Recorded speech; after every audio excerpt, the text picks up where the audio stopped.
pada pagi hari ini yang disiapkan oleh pengurus adalah hilangnya berkah. Jadi berkah itu bisa hilang,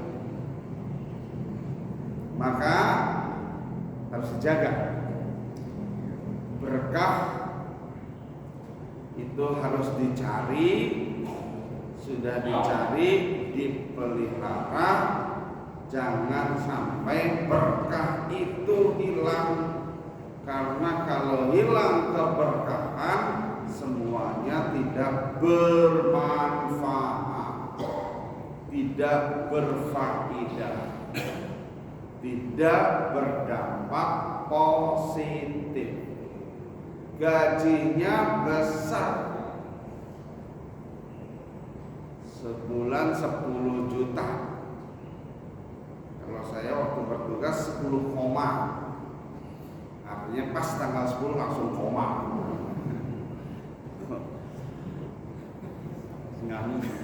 Nggak nyampe sebulan. Gaji 10 juta tapi morat marit, hutang pinjol banyak, bahkan sampai kelilit pinjol. Ada yang bunuh diri tuh karena bolak-balik debt collector yang datang. Nggak berkah. Tapi ada yang gajinya belum nyampe UMR, senyumnya manis, happy, karena pandai mengelola keuangan. Berkah. Jadi berkah itu ya manfaat positif, itu berkah. Dan proksimitas berkah itu tidak hanya di sini di dunia, tapi berkah itu proksimitasnya, skopnya itu dunia dan akhirat. Kalau faedah, manfaat cuma sampai dunia, tapi kalau berkah dunia dan akhirat. Maka karena keberkahan ini skopnya panjang, luas dan abadi, maka perlu kewaspadaan yang luar biasa. Jangan sampai keberkahan itu hilang. Dari mana datangnya berkah? Allah sudah janji dalam Al-Quran surat Al-A'raf ayat ke-96. A'udzu billahi minasyaitonir rajim. Walau anna ahlal qura amanu wattaqau la fatahna alaihim barakatin minas samai wal ardh. Kalau penduduk negeri ini adalah orang-orang yang beriman dan bertakwa, maka sungguh, pakai lam taukid, bentuk kesungguhannya pakai lam taukid, la fatah. Ini harus bacanya harus benar. Kalau bacanya enggak melalui BTQ, enggak ikut BTQ, itu suka salah. Dan itu salah, artinya jadi salah, jauh melenceng. Karena la-nya enggak pas, jadi panjang. La fatahna alaihim barakatin. Nauzubillah min dzalik. La pendek artinya sungguh atau yakin. Tapi kalau la-nya panjang jadi artinya tidak. Saya pernah mendengar ada orang ceramah salah baca. Jadi kita dalam hati harus memperbaiki. La fatahna artinya tidak kami bukakan keberkahan. Nauzubillah. Tapi la-nya pendek. Makanya perlu ada bimbingan BTQ. Udah pada daftar belum? Nah, itu ya. Walau anna ahlal qura amanu, jika penduduk negeri itu adalah orang-orangnya pada beriman, wattaqau dan bertakwa kepada Allah Subhanahu wa taala, la fatahna, sungguh kami bukakan, kata Allah. Sungguh akan kami bukakan barokatin, potensi-potensi keberkahan akan dibukakan oleh Allah. Allah itu nggak pakai yakin aja pasti, tapi ini untuk memberikan keteguhan hati, keyakinan hamba-hambanya. Allah mulai dengan la, namanya la taukid, lam taukid. La fatahna, sungguh akan kami bukakan pintu-pintu keberkahan dari langit dan dari bumi. Dari langit turun hujan, hujannya membawa kenyamanan, bikin segar. Turun ke bumi, dari bumi menumbuhkan biji-bijiannya, tumbuh, bersemi, berkembang, berbuah, membawa manfaat, jadi rezeki bagi kita, bagi hamba-hamba Allah. Itu adalah berkah. Dari langit datang cahaya matahari, cahayanya menghangatkan tubuh, mengantarkan vitamin D, memperbaiki sel-sel tulang. Tulang-tulangnya kuat, otot-ototnya merekat sehingga sehat.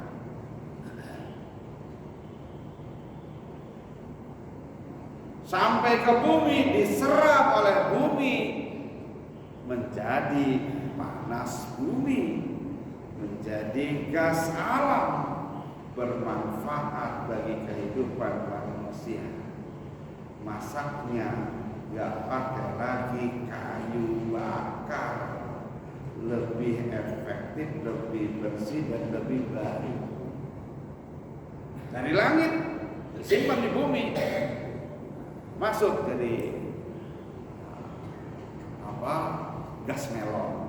Itu sekalian yang dimuliakan oleh Allah Subhanahu wa taala. Kalau beriman dan bertakwa, ini dua dulu. Apa beriman itu? Jelas, beriman itu antu'mina billahi wa malaikatihi wa kutubihi wa rusulihi wa bil yaumil akhiri wa bil qadari khairihi wa syarrihi. Orang beriman itu adalah orang yang meyakini rukun iman, percaya pada eksistensinya Allah. Allah sebagai Ar-Rabb, pencipta alam, termasuk mencipta kita. Allah sebagai Ar-Rabb, Allah sebagai pendidik, mendidik kita. Allah Maha Pendidik, Allah Maha Guru, kita murid. Murid itu nggak boleh songong kepada Allah, kepada guru. Songong kepada guru, ilmunya enggak futuh, tidak berkah. Tidak futuh itu tidak berkah. Yang ada futur. Futur itu bangkrut, ilmunya membuat bangkrut. Kalau songong kepada guru, nih murid songong kepada guru, dipanggil oleh gurunya, nggak jawab, atau jawabnya nyengol. nyetak ya. Itu songong. Itu ilmunya nanti nggak butuh. Jadi kepada guru itu harus sopan. Allah Maha Guru, kita murid banget. Maka kita harus sangat-sangat sopan kepada Allah. Dipanggil oleh Allah, hayya 'alas shalah, melalui muazin. Terus kita nyuruh Allah nunggu, entar aja. Itu kan nyuruh Allah nunggu. Ada murid, kepada guru kok berani suruh gurunya nunggu. Nah ini hilang keberkahannya, bisa hilang keberkahannya. Ilmunya tidak butuh pinter, bisa jadi pinternya bisa jadi karena dia punya IQ tinggi, tapi dia sombong dengan IQ-nya yang tinggi, menyepelekan guru menerangkan. Tahu, bisa baca juga bisa, gue tahu di Google. Tidak memperhatikan guru sedang menerangkan, itu ilmunya nggak bakal bermanfaat. Maka Imam Syafi'i menyampaikan acaranya itu ada dua dalam satu kitab Taklim wa Muta'allim. Innal mu'allima wa tabiba kilahuma la yaqhani idza huma lam yukrama. Itu kalau kaji di pondok pesantren kayak gitu Pak. Jadi untuk satu statement penting supaya mudah dihafal itu dinazamkan. Jadi pakai syair supaya indah, jadi disenangi dengan senang, jadi nanti akan meresap. Innal mu'allima, sesungguhnya guru, mu'allim itu guru. Kalau mu'allim kapal yang ngajarin mesin kapal pada nakoda pada. Innal mu'allima, sesungguhnya mu'allim atau guru, wat tabib dan dokter, kilahuma, keduanya la yang sohani, tidak akan bisa memberikan manfaat kepada Anda. Idza huma, apabila keduanya lam yukrama, tidak dihormati.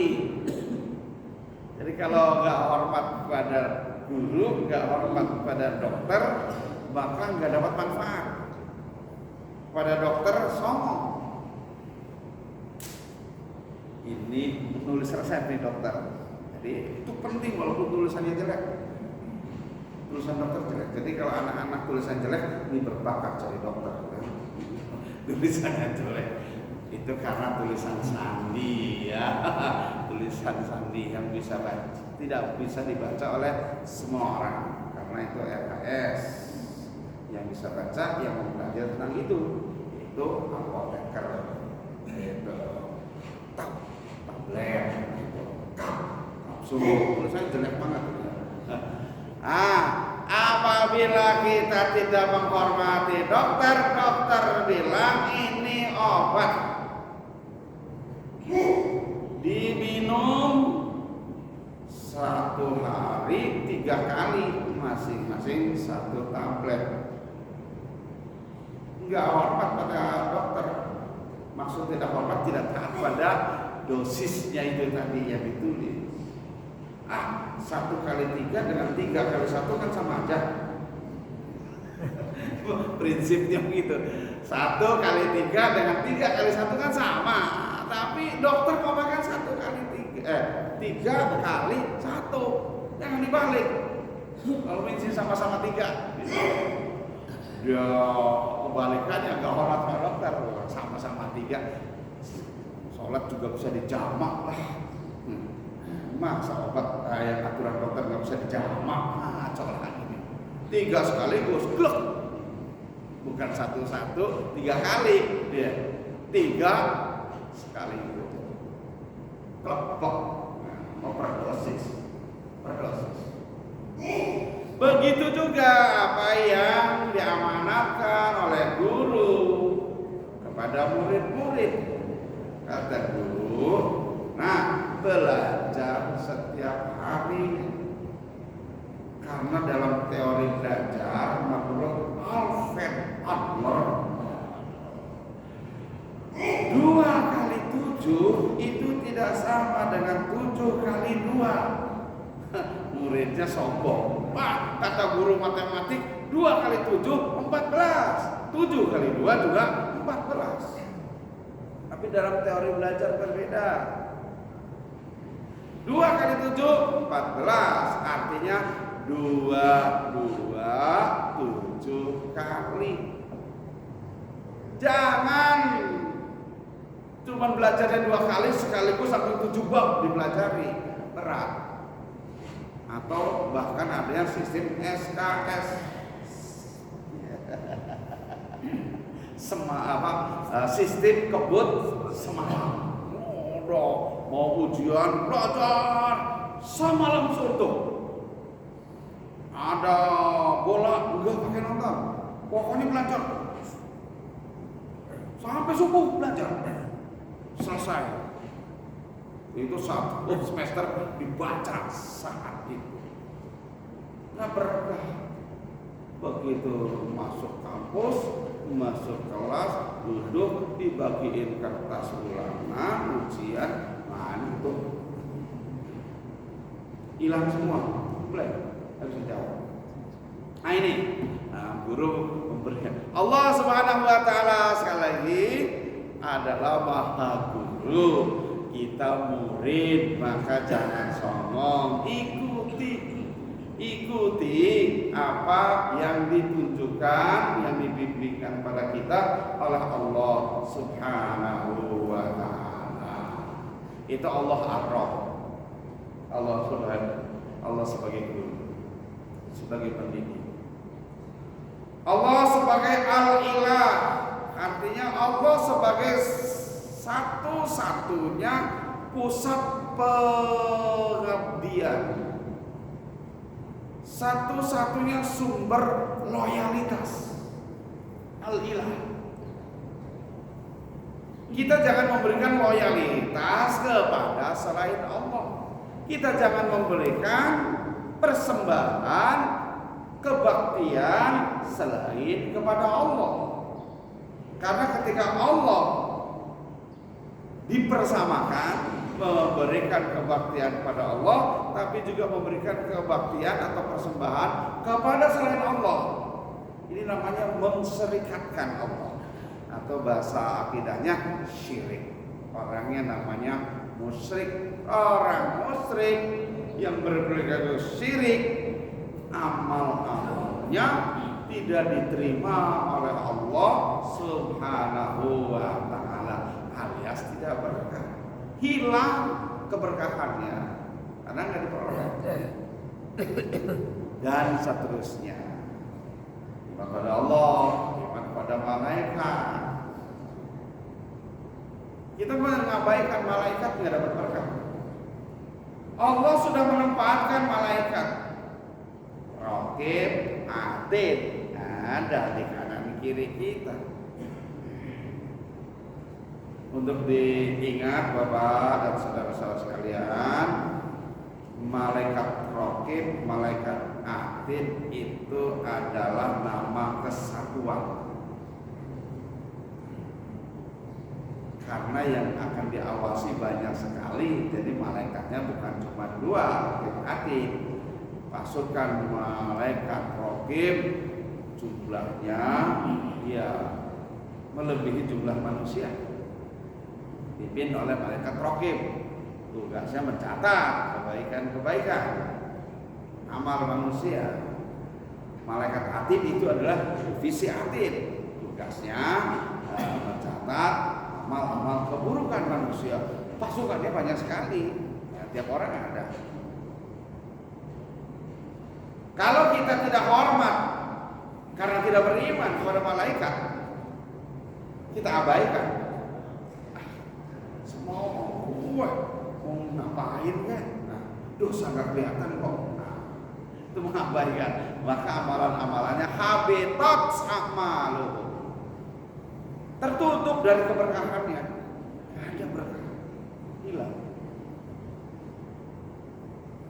Begitu juga kalau kita tidak beriman kepada yang ketiga Pak, pada Rasul.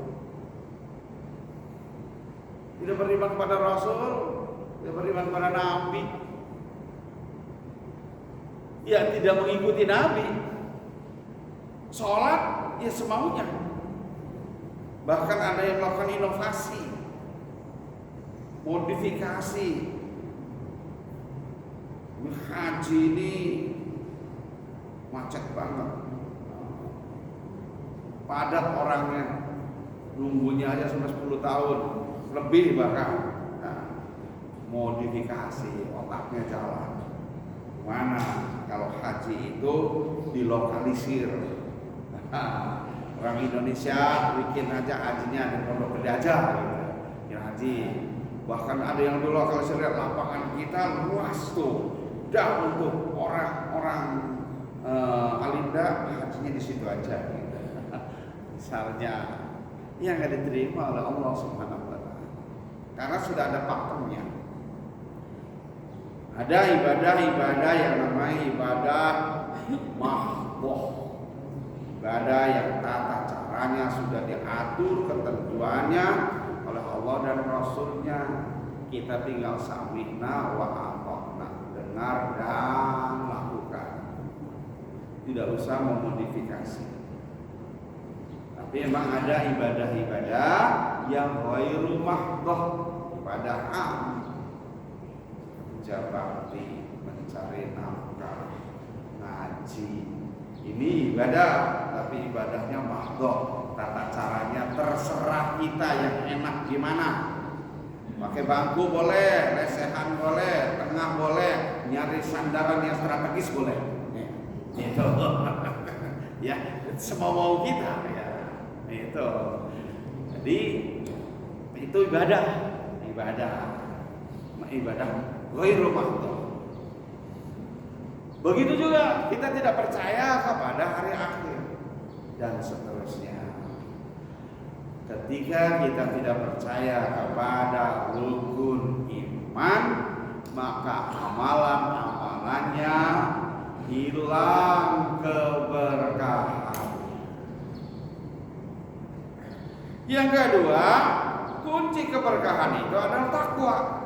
Sesuai ayat tadi, surat apa tadi? Al-A'raf ayat 96. Beriman tapi tidak bertakwa.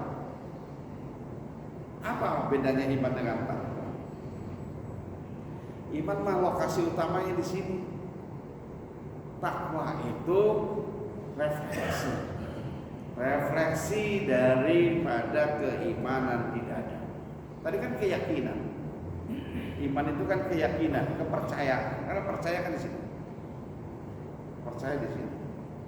Yang dimulai keilmuannya dari sini, mungkin informasinya dari sini dan dari sini, lewat mata, lewat telinga, dia rekam di dalam otak, dari otak kemudian masuk ke dalam hati, jadi satu keyakinan.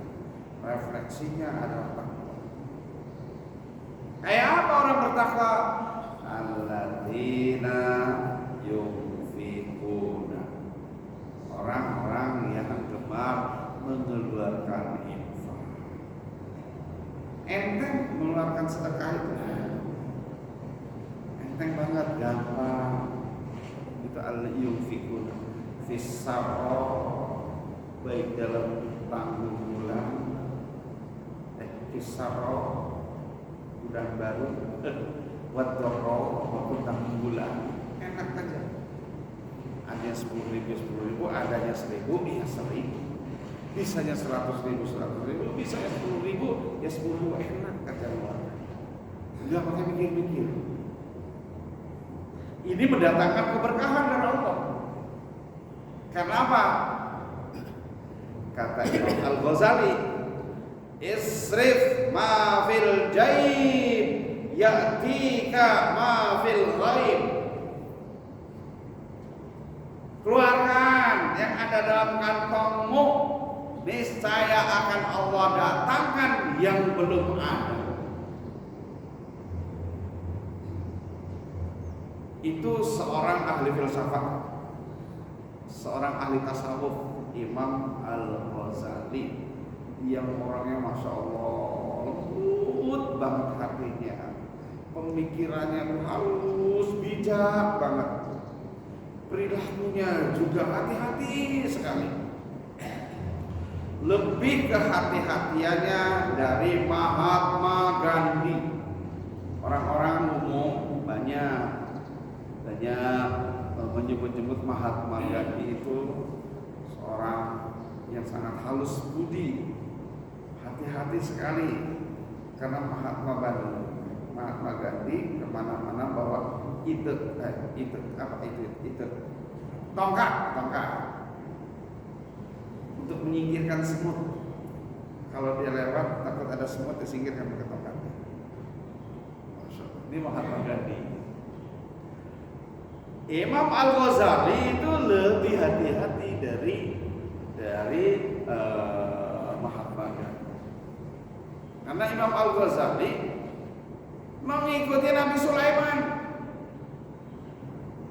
Nabi Sulaiman ngerti kebutuhannya para semut, sehingga semut itu bahasanya bisa dimengerti oleh Nabi Sulaiman dan didengar.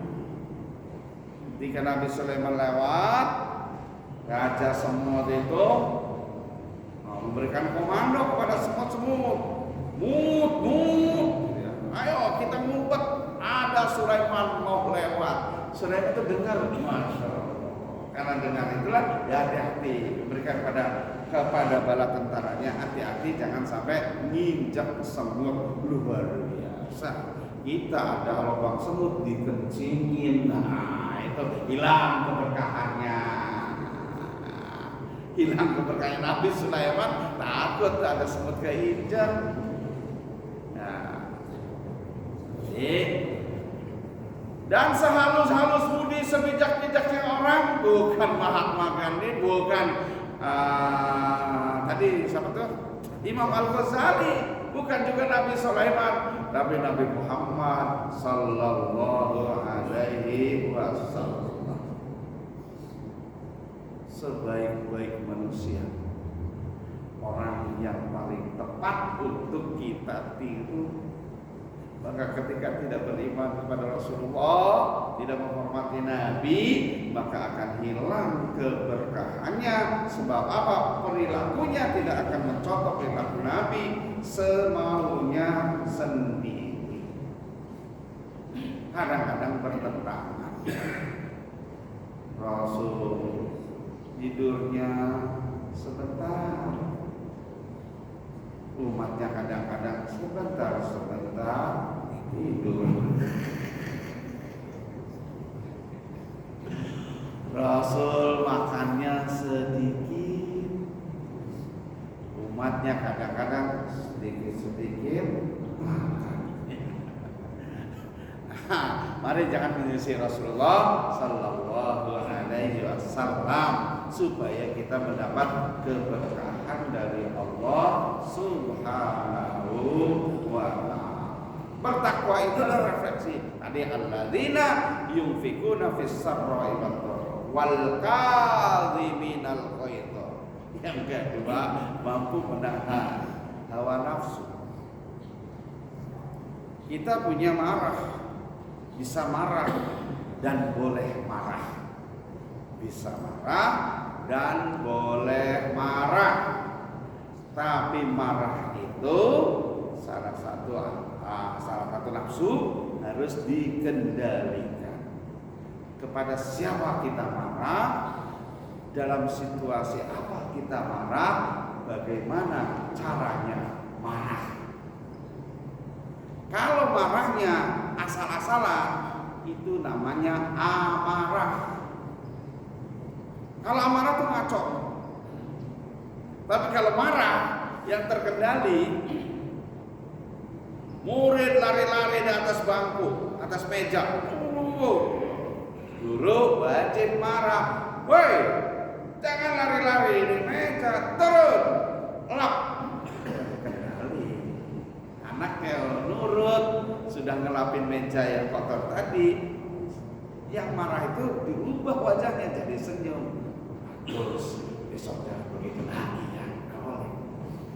Tapi kalau amarah, wah, gurunya digablokin, ada yang dimasukin ke dalam lemari, dikunci, gurunya lupa kunci kantongan, pulang, anaknya mati di dalam.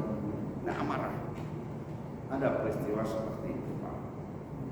Guru membunuh muridnya dengan cara masukin muridnya ke dalam lemari. Maksudnya memberikan efek jerah, tapi kuncinya ke bawah pulang. Lupa. Nah, besok orang tuanya ribut nyari, baru ingat anak udah lemes di dalam rumah, kurang oksigen. Nah, amarah. Jadi marah yang tidak terkendali. Anak kita tidak sholat, usianya udah 10 tahun, wajib marah. Wajib. Anak nggak sholat umur 12 tahun kok nggak dimarahin, dosa. Nggak marah bapak, nggak marahin anak yang tidak sholat, dosa. Bapak suami membiarkan istrinya telanjang keluar, tidak menutup aurat, lalu kemudian tidak dimarahi, udah dikasih tahu masih nggak dimarahi, dosa. Bahkan tidak berhak mencium harumnya surga, karena ini namanya suami yang jayus, suami yang membiarkan istrinya bermaksiat. Nah, dan seterusnya tentang butir-butir takwa itu tadi. Maka hilangnya berkah itu yang pertama karena tidak beriman, yang kedua tidak bertakwa, hilang keberkahan. Kalau hilang keberkahan, kata orang Padang, kata orang Minang, bak kerakak tumbuh di batu, hidup segan mati pun tak mau. Kate dak baku jua ke bawah nabalure, di tengah-tengah dilure kumbang mati lawan. Susah itu. Kayak kerakak tumbuh di batu, ya udah akarnya ngambang. Kalau tumbuhan ya itu ke atas tidak berpucuk, ke bawah tidak berakar, di tengah-tengah dilurik kumbang, hancur. Hilang keberkahannya, kayak ember bocor. Ember bocor, ngambil air di sana, bawa sampai sini kosong lagi, nggak berkah, nggak bermanfaat. Tadi iman itu dasar. Kalau ember nggak ada dasarnya atau dasarnya bocor, ya nggak ada manfaatnya untuk ngambil air, hilang keberkahan. Yang ketiga, dalam bertindak tidak mengatasnamakan Allah. Kita diajarin berbasmalah. Kullu amrin dzibalin la yubda'u bi basmalati fahuwa abtar, atau dalam hadis lain fahuwa aktor. Siapa yang melakukan amalan-amalan kebaikan tidak dimulai dengan mempasrahkan diri kepada Allah, mengatasnamakan Allah, yaitu dengan bismillah, maka terputuslah dari berkah Allah. Minum, haus nih minum, main glek aja, nggak pakai munajat dulu kepada Allah dengan bismillah, boleh jadi hausnya nggak hilang, nggak hilang hausnya. Aneh ya, udah minum kok masih haus saja, nggak berkah. Kenapa? Nggak pakai bismillah. Nah, itu semua amalan harus diawali dengan bismillah, minimalnya segitu, bismillah. Maka mari kita awali dengan basmalah, artinya lafaz bismillah. Kita mulai bismillah. Supaya apa? Supaya berkah. Makanya doa makan ya yang dicari bukan Allahumma kenyangna, ya Allah kenyangkan kami, tapi Allahumma barik lana, ya Allah berkati kami dari makanan ini yang berupa rezeki dari Engkau ya Allah. Minta berkahnya, sebab kenyang tapi nggak berkah, kenyang tapi sakit perut, nggak berkah. Kenyang baru aja makan pengen ke belakang, kenyang tapi melilit, kenyang tapi begak, nggak berkah. Makanya sandarkanlah kepada Allah, sandarkan kepada Allah, refleksinya ikuti Nabi. Gimana ikuti Nabi? Jangan kenyang-kenyang kalau makan. Gimana? Makanlah pada saat lapar. Berhentilah sebelum kenyang banget. Jadi kalau makan jangan sampai kenyang banget. Kenapa? Karena perut ini sebetulnya harus diisi dengan 3 unsur. Unsur jamadi, ya unsur-unsur yang keras, nasi, lauk pauk itu sepertiga. Kemudian benda cair sepertiga, minuman. Sepertiga lagi benda gas, udara. Harus ada udara di rongga mulut ini. Jadi benda keras, benda cair, benda gas. Sehingga napas enak. Maka makannya itu, kalau yang biasanya makan sepiring, kurangilah seperempatnya. Jadi 3/4 saja. Kenapa? Untuk air dan untuk gas, untuk udara, supaya tetap bisa bernapas dengan baik. Begitu juga nanti kalau puasa, jangan pupuk, sehingga tidak bisa ikut sholat tarawih karena kekenyangan. Dipaksakan terele, itu ngeri. Nah, jadi supaya berkah, ikuti Nabi. Ngaji juga ikuti Nabi. Nabi cuma 1 jam ngajinya. Udah 1 jam belum Pak? Udah lebih. Mohon maaf kalau gitu 3 saja. Yang pertama beriman, yang kedua jaga takwa, yang ketiga pasrahkan kepada Allah dengan cara mengikuti Nabi. Ini menjaga berkah supaya keberkahan tidak hilang.